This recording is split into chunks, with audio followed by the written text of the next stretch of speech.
নমস্কার, সিম্পলি রুটের চ্যানেলে সবাইকে স্বাগত জানাচ্ছি। আশা করি সবাই ভালো আছেন, সুস্থ আছেন। আজকের রেসিপি তিল বাটায় ছানার কোপ্তা বা ছানার তরকারি।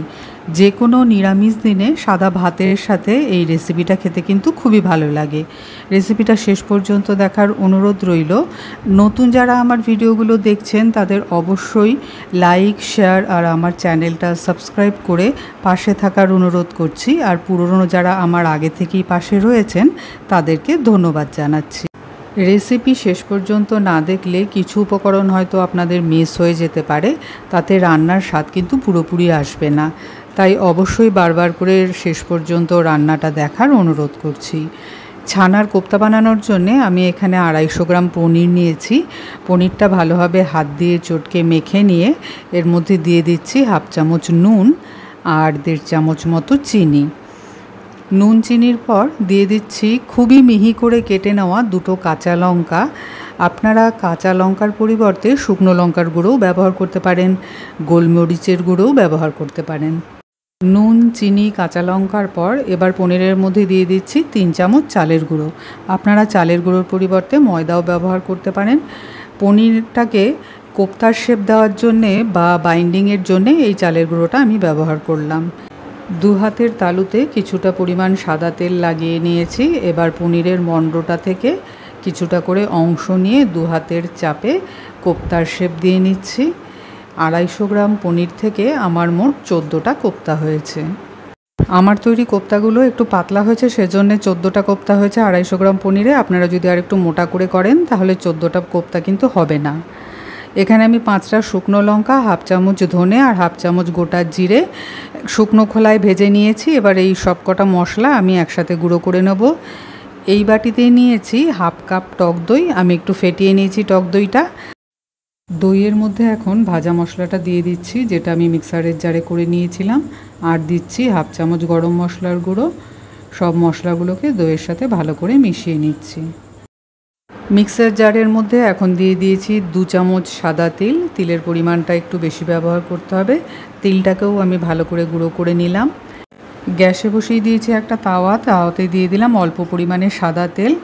সাদা তেলের পরিবর্তে বা রিফাইন অয়েলের পরিবর্তে আপনারা সর্ষের তেলও ব্যবহার করতে পারেন। এই তেলেই একদম কম আঁচে গোল্ডেন ব্রাউন করে আমি কোপ্তাগুলোকে ভেজে নেব। শ্যালো ফ্রাই হবে, ডিপ ফ্রাই হবে না তেলের, সেজন্য একদম কম পরিমাণে তেলে কোপ্তাগুলোকে ভেজে নিতে হবে। দেখুন এক পিঠ গোল্ডেন ব্রাউন হয়ে গেছে। এবার উল্টে দিচ্ছি। ঠিক এরকমভাবেই কোপ্তাগুলোকে ছানার ভেজে নিতে হবে।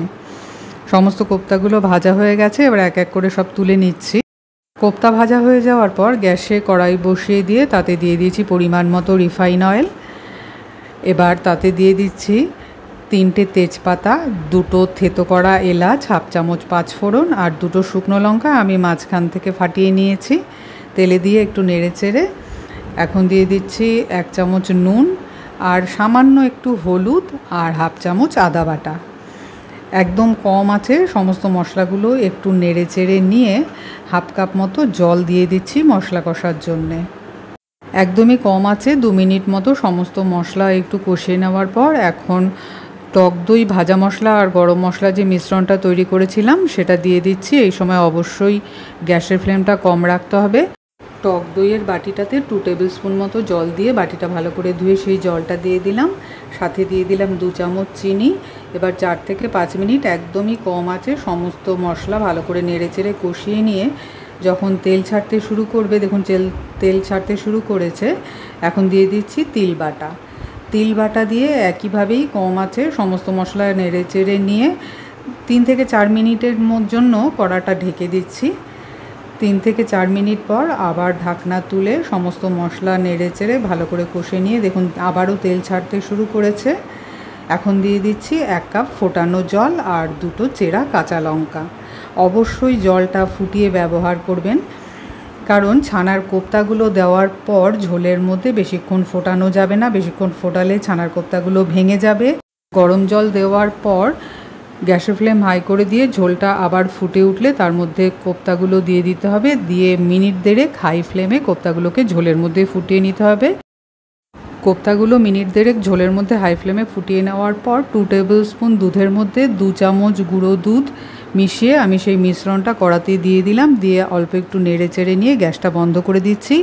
আপনারা এই দুধের পরিবর্তে ফ্রেশ ক্রিমও ব্যবহার করতে পারেন।